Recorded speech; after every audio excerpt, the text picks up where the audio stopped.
Okay students, in the previous video lecture we have covered the topic till extraction of metals from the high reactivity, low reactivity and the extractions of metals from the middle reactivity.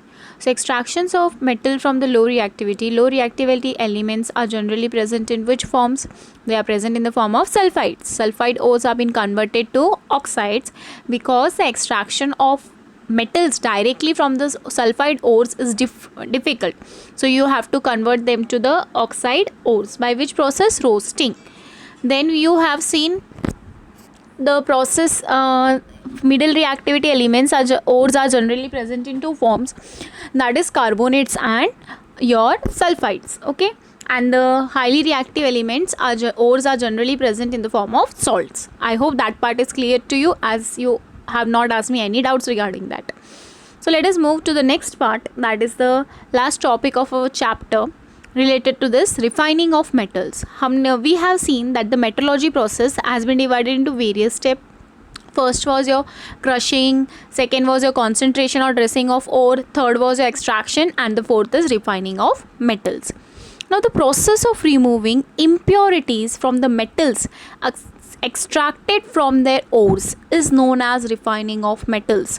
What do you mean by refining of metals? The process of obtaining, or you can say removing, impurities from the metals extracted from their ores. अब ores में से आपने metal extract कर लिया. Is it necessary कि that metal must be pure? No, it may contain some sort of impurities. So you have to remove that impure metal present in that. So that is done by refining of metals. Now refining of metals are also done by different methods. So these are the list. Here I have given you the list of three, that is liquefaction method, distillation method and electrolyting method. Liquefaction method, distillation method and electrolyting method, electrolytic refining. These are the various methods used for refining of metals. Now liquefaction method and distillation method we will not study in your textual part, but then too I will explain you what is liquefaction and distillation method. You will be only studying electrolytic refining method. Which method? Electrolytic refining method. Now liquefaction method is used for refining of low melting metals.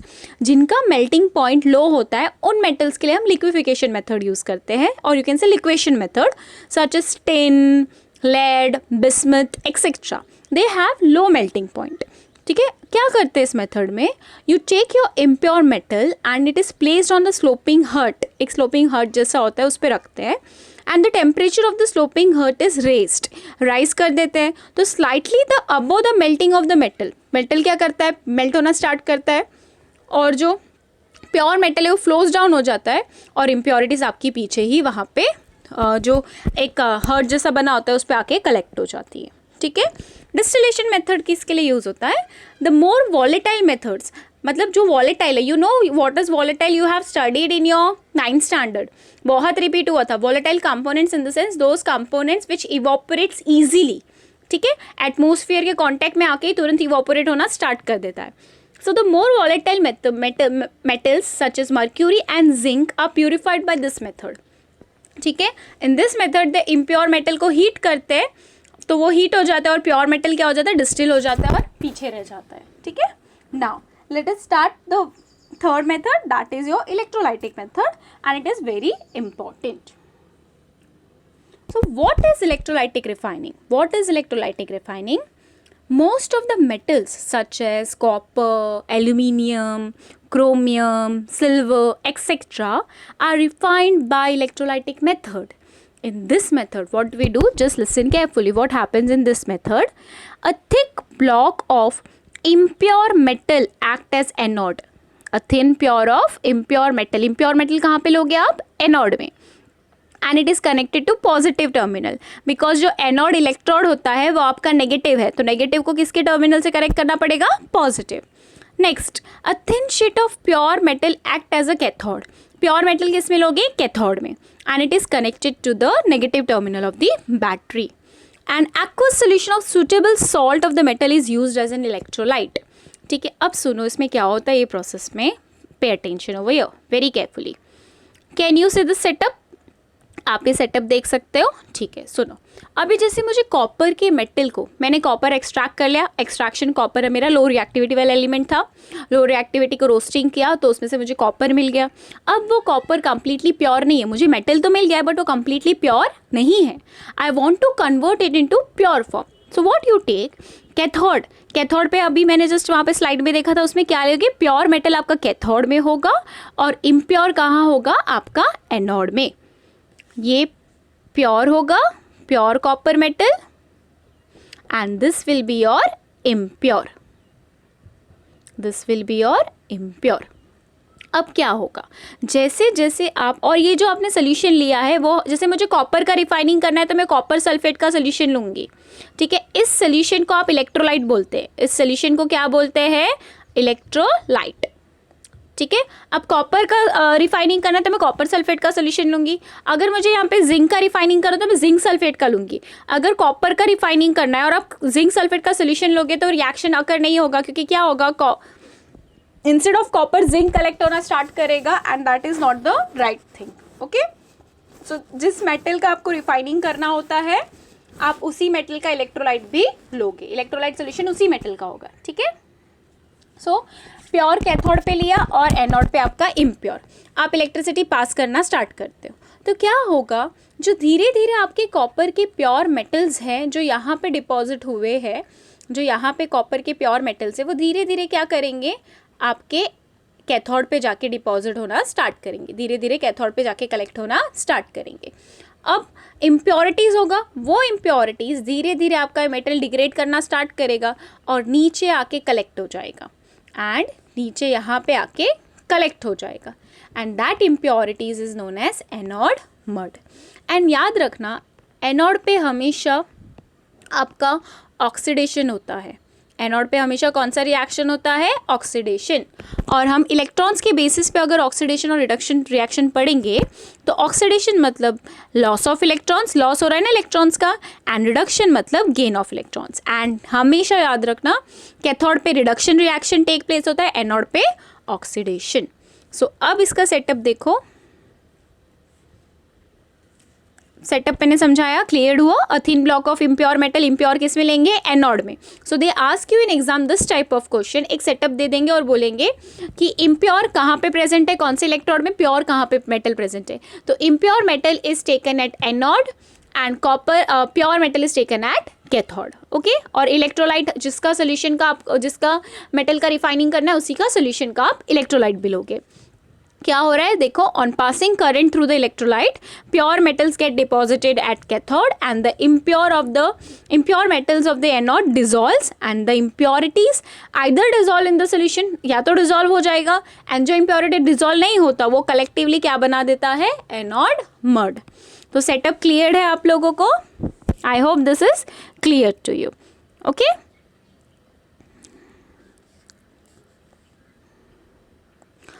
next, so refining is clear too. Next topic is alloy. Next topic is alloys. Now what is alloy? What is alloy? Question किसी को आता है, what is an alloy? आपने 9th standard में पढ़ा है, what is an alloy?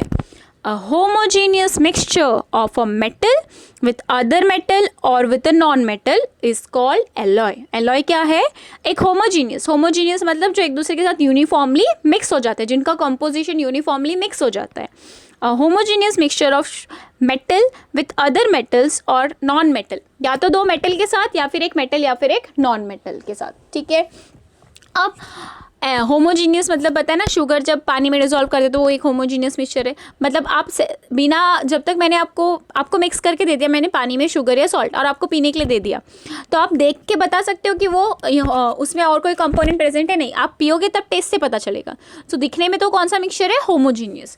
सो वैसे ही बहुत सारे मेटल्स होते हैं जो दिखते तो होमोजीनियस है, which is made up of alloy, but होते वो दो मेटल्स के हैं। जैसे ये बहुत इंपॉर्टेंट है एलॉय वाला part, repeated board exam question, direct composition पूछा जाता है, इस बार भी एग्जाम में आया था, इसका कंपोजिशन पूछा गया था। ठीक है, बहुत इंपॉर्टेंट है।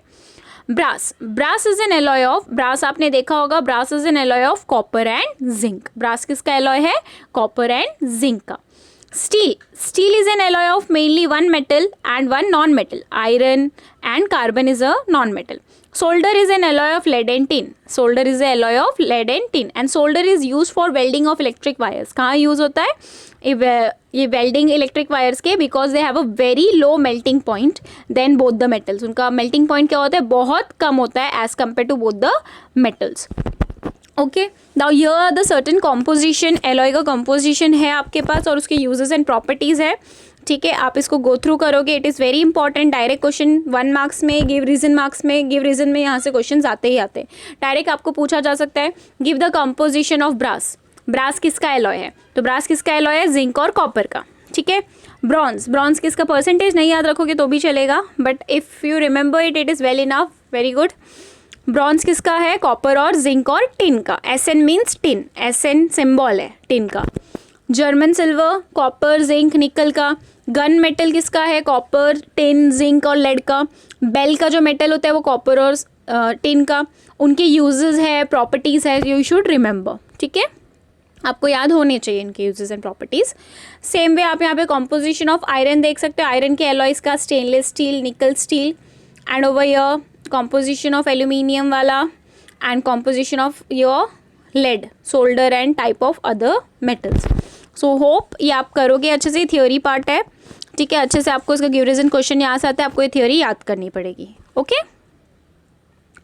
Now next, what is corrosion? Corrosion of metals. What is corrosion? So corrosion is nothing. What is corrosion? बताओ. ये रस्टिंग ऑफ आयरन जैसे देख सकते हो. करोजन क्या है? पढ़ा है हमने, फर्स्ट चैप्टर में पढ़ा है. The destructions of the metals, right? The destructions of the metals when it gets expose to environment, acids. ठीक है, उसको हम क्या बोलते हैं? इनर. उसका अपर पार्ट क्या होता है? धीरे धीरे सरफेस पे एक्सपोज होता है, और इनर पार्ट को धीरे धीरे क्या करता है? डिस्ट्रक्ट करना स्टार्ट करता है. That is known as corrosion. Now corrosion is the damage caused to metals due to the reaction of metals with oxygen, moisture, carbon dioxide and etc. Example, formation of brown coating of rust. ये आपको मैंने first chapter में detail में सिखाया है. ठीक है, rust का फॉर्मेशन होता है Fe2, Fe iron X times water molecule के साथ रिएक्ट करता है तो आपका Fe2O3.XH2O बनाता है. And Fe2O3.XH2 is nothing but your hydrated ferric oxide. Hydrated stands for water molecule. So that is known as rust. Formation of green coating of basic carbonate over copper. ठीक है, copper आपके carbon dioxide के साथ और oxygen के साथ react करता है और मॉइस्चर के साथ, वाटर के साथ रिएक्ट करता है तो कॉपर कार्बोनेट और कॉपर हाइड्रोक्साइड बनाते हैं जो ग्रीन कलर की कोटिंग है. Same way formation of black coating of silver sulphide over silver. Okay, next, to show that air and moisture are necessary, this is an activity to prove that air and moistures are necessary. For example, take 3 test tubes marked as 1, 2 and 3 and put iron nails. क्या करना है? 3 test tube लेना है, 1, 2 और 3, और उसमें iron nail put करना है सारे में. Then put some anhydrous calcium chloride. Anhydrous calcium chloride is nothing but a basic form, absorb करेगा वाटर को. और दूसरे टेस्ट ट्यूब में आपको डालना है absorbs moisture. Put some boiled distilled water in the test tube 2 and pour some oil over it to prevent air into the test tube and pour some water in test tube 3. Cork the test tube and leave for few days. The nails in test tube 1 does not rusted क्योंकि वो क्या करेगा? Moisture को absorb कर रहा है ना. अब तो पानी उसमें कुछ है ही नहीं तो no rust formation take place. अब दूसरे टेस्ट ट्यूब में क्या है? ऑयल का लेयर ऊपर बन गया है तो एयर इजीली एंटर नहीं कर सकता, वाटर तक जा नहीं सकता है. सो अगेन वहाँ पे रस्ट फॉर्मेशन नहीं होगा. बट थर्ड वाले टेस्ट ट्यूब में ईजिली वो रस्ट हो सकता है because it had air and water both to enter it. Okay, how can this rusting be prevented? आपको पता है ना, corrosion take place mainly due to 2 condition, that is the presence of oxygen और air and the presence of moisture और water vapour. Okay, now how corrosions can be prevented? आप कैसे prevent कर सकते हो करोजन को? By surface coating. First method is by surface coating. मतलब आप क्या कर सकते हो? Corrosion of metals can be prevented by coating the surface with any of the following materials. जिसका करोजन होता है, जैसे आयरन का करोजन होता है तो मैं उसको क्या कर सकती हूँ? सरफेस कोटिंग कर सकती हूँ यूजिंग जिंक. ठीक है, उसको हम क्या बोलते हैं? एनोडाइजिंग बोलते हैं ना. आप सिंपल गैल्वेनाइजेशन प्रोसेस बोलते हो. Iron can be protected from the corrosion by coating it with a thin layer of zinc. So the process of depositing a thin layer of zinc on iron is called galvanisation. तो वो method use कर सकती हूँ मैं. ठीक है. Next method is by applying oil, grease, paint और varnish on the surface. ठीक है. तो ऑयल इजीली एयर मॉलिक्यूल्स को एंटर नहीं करने देगा. नेक्स्ट इज बाय कोटिंग और डिपॉजिटिंग. सेम उसी प्रोसेस को अच्छे से यहाँ पे समझाया गया है. ठीक है. नेक्स्ट मेथड कैसे प्रिवेंट कर सकते हो? By connecting the metal to a more electropositive element. Metals तो इलेक्ट्रोपॉजिटिव होते हैं ना. Why electropositive? Because they easily lose electrons. Metals electropositive क्यों है? क्योंकि वो इजीली इलेक्ट्रॉन्स लूज कर सकते हैं. So metal can be protected from corrosion by coating it with a more electropositive metal.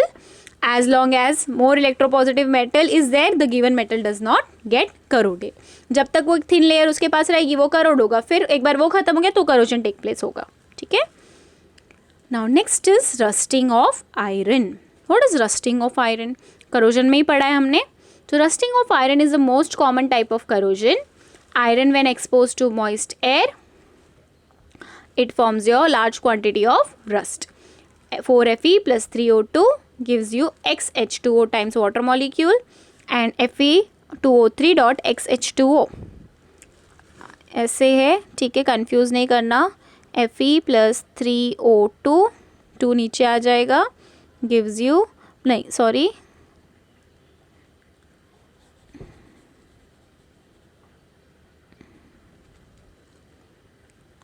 doing it again.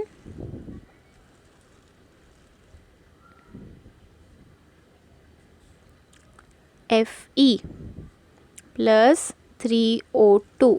ठीक है. ऐसे फॉर्मूला लिखना. Plus XH2O gives you Fe2O3 dot नीचे लिख देती हूँ XH2O कंटिन्यूशन में. ठीक है.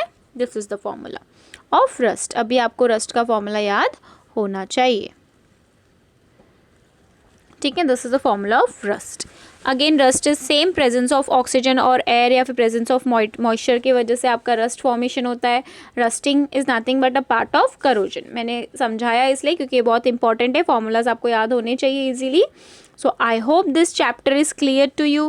If you have any doubt regarding this, अभी जो टॉपिक आज चैप्टर कंप्लीट हो गया है हमारा. नेक्स्ट वीडियो लेक्चर में मैं आपके साथ एक्टिविटीज़ डिस्कस करूँगी इस पूरे चैप्टर की और आपको प्रैक्टिस पेपर दूंगी तो आप वो सॉल्व करोगे. So our chapter is completed metals and non metals. So just go through it. ठीक है. करोजन प्रोसेस हो गया. अच्छे से उसको करो. फिर ये यूजेस अच्छे से आपको याद होने चाहिए. यूजेस, उनकी properties, what are the uses, properties, क्यों वो मेन आप आयरन यूज़ करोगे तो उससे क्या डिफरेंट है, क्योंकि निकल steel is hard, electric and corrosion resistance, ऐसा सब. ठीक है. तो आपको अच्छे से याद होना चाहिए. Thank you.